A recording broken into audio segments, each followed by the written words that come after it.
আপনারা জানেন যে আমার পাড়া আমার সমাধান এটা 2রা আগস্ট থেকে শুরু হবে এবং এটা আমি চাই পুজোর কদিন মাত্র ছুটি থাকবে, 7 দিন,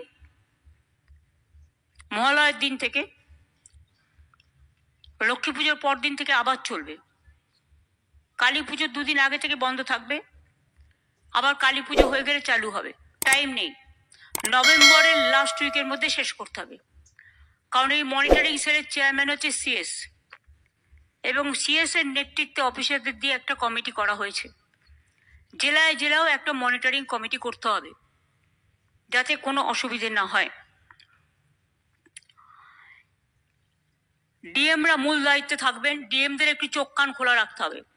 অনেক সময় আমি দেখছি ডিএমরা দায়িত্ব দিয়ে দিচ্ছে নিচের কাউকে, তারা কিন্তু খেয়াল রাখছে না। এই যে পশ্চিমবাংলা থেকে প্রায় 1000 লোককে নিয়ে গেছে ট্রেনিং করবার জন্য দিল্লিতে, আমি জানতামই না। এটা ডিএমদের উচিত ছিল অ্যাটলিস্ট আমাদের ইনফর্ম করা, আমাকে না করুক সিএসকে ইনফর্ম করা। বিএলওদের কাছে আমার অনুরোধ থাকবে ভোটার লিস্ট থেকে কারো নাম যেন বাদ না যায় সেটা দেখার।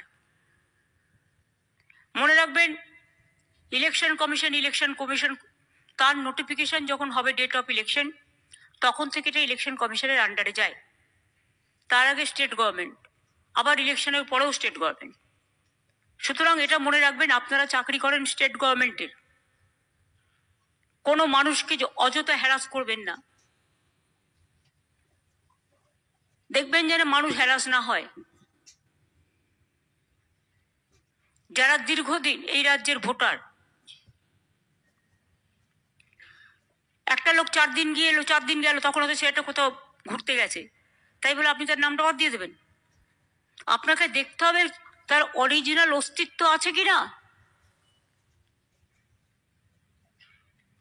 আপনারা তো দেখছেন চারিদিকে যারা বাংলা ভাষায় কথা বলছে অত্যাচার হচ্ছে।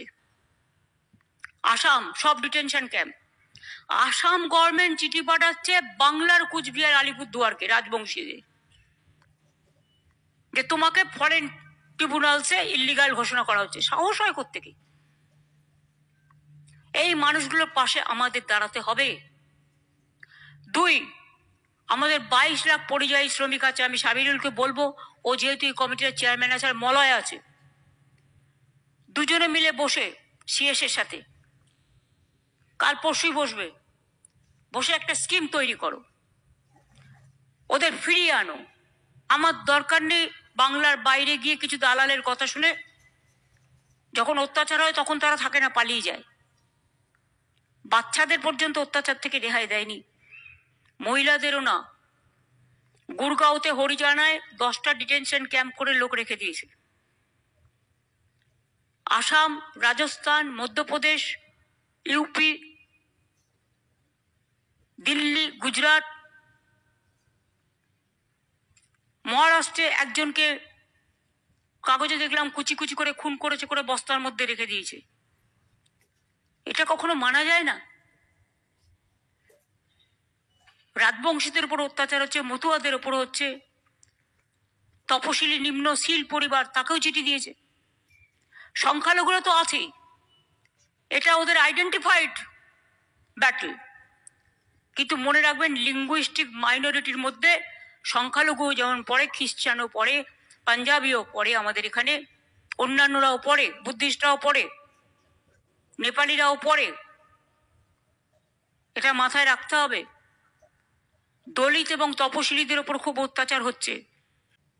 একটা স্কিম তৈরি করা হোক, যেটা হচ্ছে যারা আসতে চায় তাদের ফিরিয়ে আনার ব্যবস্থা আমরা করব। আমরা কারো কাছে ভিক্ষে চাইব না। 2 হচ্ছে তারা ফিরে এলে তাদের নিশ্চয়ই এখানে থাকার জায়গা আছে, না থাকলে আমরা ক্যাম্প করে দেবো।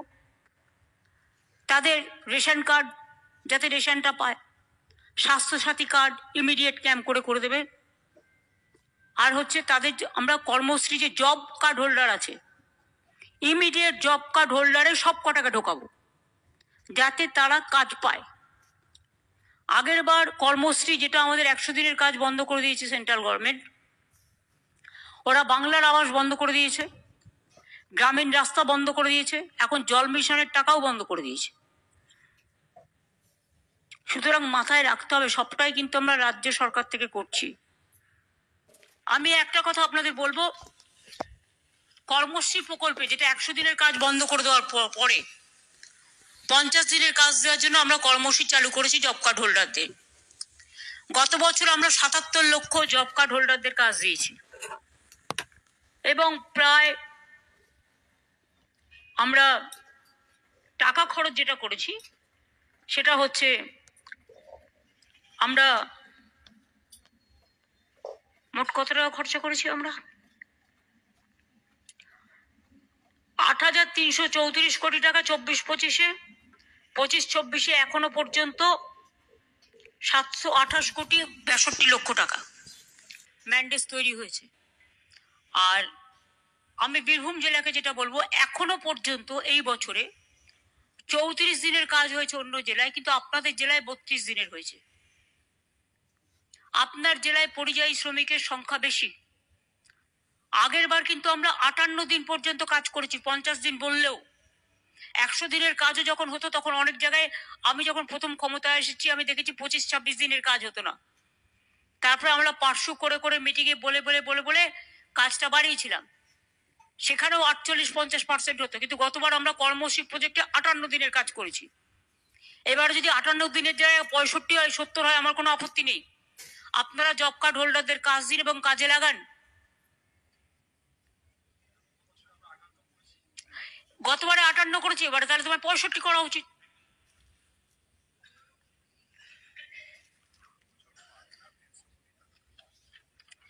গত বছর আমরা 8,300 কোটি টাকার জন্য খরচ করেছি কর্মশ্রী শুধু। বাড়ির জন্য আমরা প্রায় 14,000 কোটি টাকা অলরেডি খরচ করেছি নিজস্ব টাকায়। তার মধ্যে বীরভূম জেলায় পেয়েছে 20 কোটি 50 লক্ষ টাকা। দ্বিতীয় কিস্তি 16 লক্ষ পরিবারের প্রথম কিস্তি পেয়ে যাবে ডিসেম্বরে, আর সেকেন্ড ফেজ পেয়ে যাবে। প্রথম ফেজ পাবে ডিসেম্বরে, আর সেকেন্ড ফেজ পাবে মে মাসে। তাহলে 28 লক্ষ হয়ে গেল। এরপরে যেটা বাকি থাকবে, লোকের কমপ্লেন থাকবে, দুয়ারে সরকারও সাথে সাথে হবে।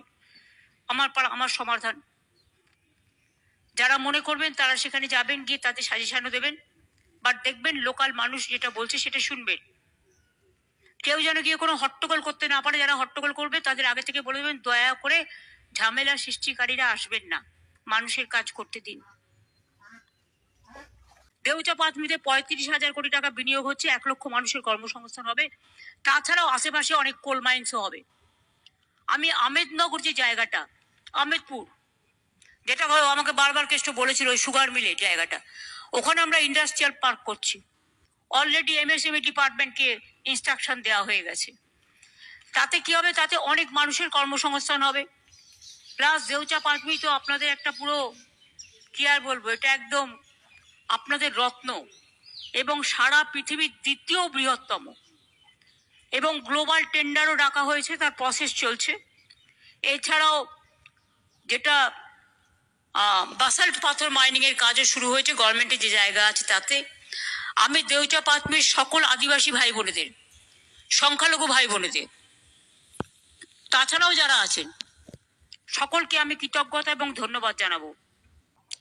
এই জেলাতে সরাসরি মুখ্যমন্ত্রীতে 1,40,000-এর বেশি অভিযোগ পাওয়া গেছিল, যার মধ্যে 16% পেন্ডিং আছে।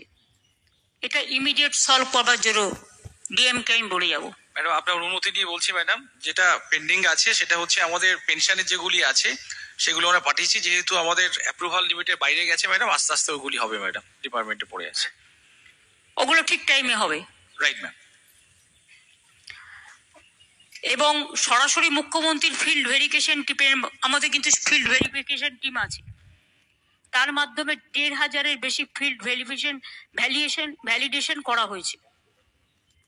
76% ক্ষেত্রে পরিষেবা প্রদানের বিষয়টি নিশ্চিন্ত করা হয়েছে।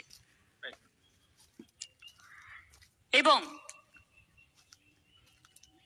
যাদেরটা মঞ্জুর করার পরেও কিছু উপভোক্তা পড়ে আছে। There is a significant time gap between benefit sanction and actual survey delivery. যেগুলো স্যাংশন হয়ে গেছে সেগুলো কেন পড়ে থাকবে? ওবিসিটা একটা প্রবলেম ছিল, কিন্তু ওবিসিটা তো আজকে সুপ্রিম কোর্ট স্টে দিয়ে দিয়েছে হাইকোর্টের অর্ডারের উপরে। সুতরাং ইমিডিয়েট কাজগুলো করুন।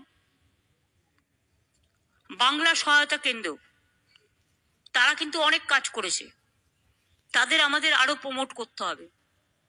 তাদের মাধ্যমে আমরা প্রায় 1000 কোটি টাকার বেশি আর্থিক লেনদেন করেছি ই ওয়ালেটের মাধ্যমে। Right ma'am.